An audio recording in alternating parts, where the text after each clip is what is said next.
Mindoro po. Mindoro, Tubili po.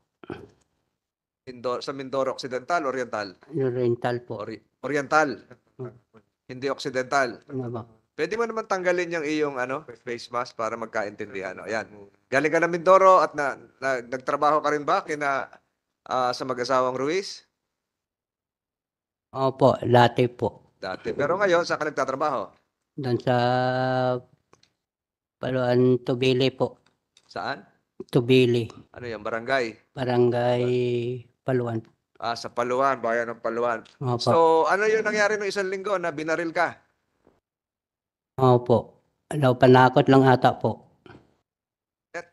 Panakot. Hindi ko alam eh. Tinakot ka? Saan ka binaril? Anong oras? Maalas 9 po.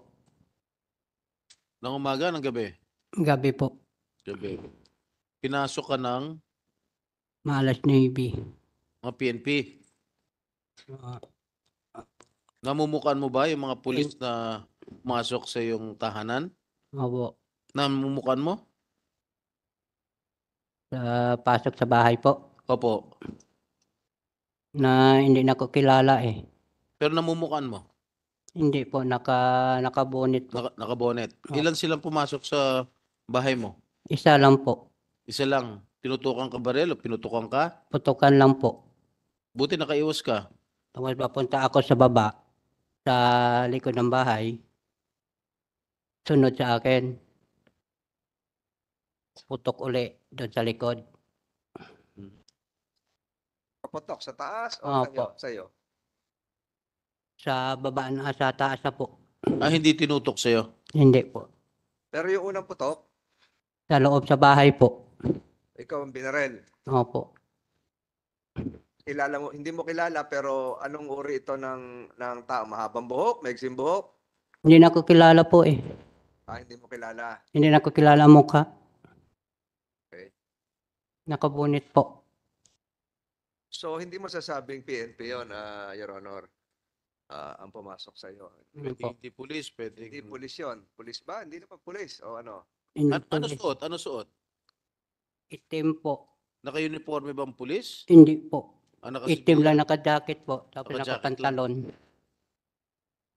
We cannot pinpoint if those involved are policemen or former military soldiers. So, sige, tuloy mo lang. Tapos doon sa bahay, maalas 9 ng gabi, sipa ng pinto. Sipa ng pinto, nagulat ako. Sabi sa akin, dito ka palang nakatira eh. Di ka rito naputok sa loob. Sabi ko, ihi lang ako. Sundan ko niya. Naputok doon sa likod sa bahay. Tapos takbo ko sa palayan. Sa aming palayan. Sa palayan? Hindi na po. Doon lang sa bumba sa likod ng bahay po. Nawala na. May narinig ka sa sakyan na umalis, nag-start, motor o kung ano? Wala po. Lakad lang. Iwan ko po, hindi ko alam po. Nagtatakbo ka na. Ilang metro o kilometro ang tinakbo mo? Madilim. Malayo po. Sino ang kasama mo sa bahay? Ako lang isa po. Ikaw lang mag-isa? Opo. Ang bahay yun ng bantay doon sa palayan. Opo, sa mga hayop po. Ano ba amo mo? Si Reyna po. So, iba yung bahay naman ng amo mo. Iba. May bahay sila doon sa bukid. Anong distansya naman nun? Bahay din. Hindi, anong distansya doon sa tinutulugan mo kung saan ka pinaputukan? Sa loob po. Mga ilang metro ang layo. Narinig kaya nila yung putok? Na malayo lang ang mga bahay po. Ang lapit sa bahay namin po. Malalayo, walang kapitbahay. Wala po. So, ngayon, for the record, gagaya ng sinabi ni Senator Estrada, walang katiyakan kung ano yung bumaril sa iyo. Kung ito ba ay pulis, barangay tanod, o may mga kagalit ka ba doon? Wala po. Mr. Chair, bago nangyari itong pamamaril, no? Meron ka bang alam na banta sa iyong buhay? Wala po. Wala kang kaaway? Meron bang umaaligid sa yung bahay bago nangyari itong pamamaril? Wala po. So yung mga pinagtatrabuhan, meron ka bang mga naging kaaway? Wala po. So sino sa tingin mo ang mastermind nito? Ang gumawa nitong, ang nagplano nitong pamamaril sa'yo? Hindi lang ko alam po eh. Ha? Wala ka alam kung wala kang idea kung sino ang nagplano Wala man na po. bariling ka? Wala man na naman po eh. Wala ka talagang kaaway? Wala Ah, kang banta sa iyong buhay bago ito mm. pamamaril? Panakot lang ata yun eh. Ano-ano po? Panakot lang ata po. Panakot? Bakit? Bakit mo sinabing panakot?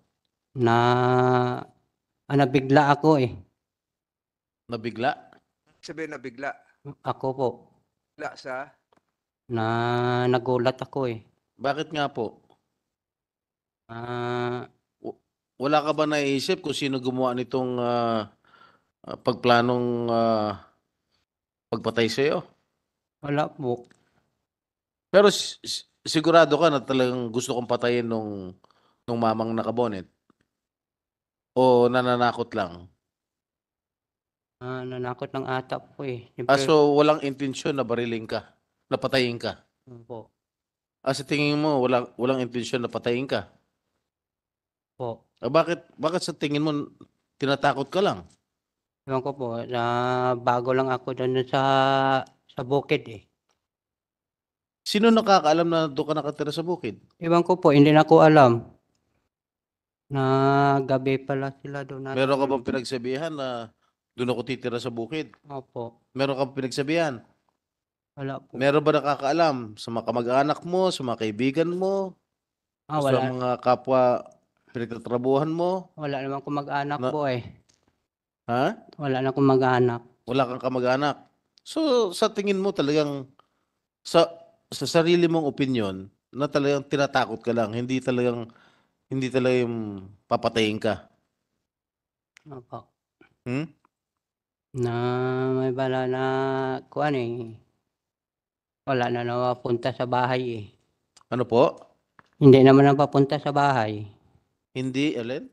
Hindi na papunta na sa bahay yung may tao sa bahay eh. Wala naman nakapasok. Puro naman may bakod. tuluyan mo, wala naman talaga nakakapasok doon. Wala po. Nagulat ka lang, may nakapasok. Sabi mo, sinipa yung pinto, di napasok ka. Iwan ko po di nadadaan. Hindi ko alam lang. Di mo alam kung saan dumaan. Opo. Walang aso doon, walang nanonood ka raw ng TV, sabi. Opo. May kaso ka na ba dati sa kapulisan with the permission of Senator Estrada? Wala po. Wala kang kaso, wala kang hindi ka nakasuhan. Saan ka dati nakatira bago dyan sa amo mong yan? Pero po, nagtrabaho kami po eh sa Ilacapran. Sino ang Franz? From Lois. Franz Ruiz. Doon kami nagtrabaho po. Anong bayan yon? Apo. Anong bayan yung pinagtatrabahuhan mo dati kina Franz Ruiz? Sa Mamburao po. Mamburao. Tapos ito ngayon, kung saan ka pinaputukan, ay Paluan. Opo. Lumipat ka na ng bayan. Opo.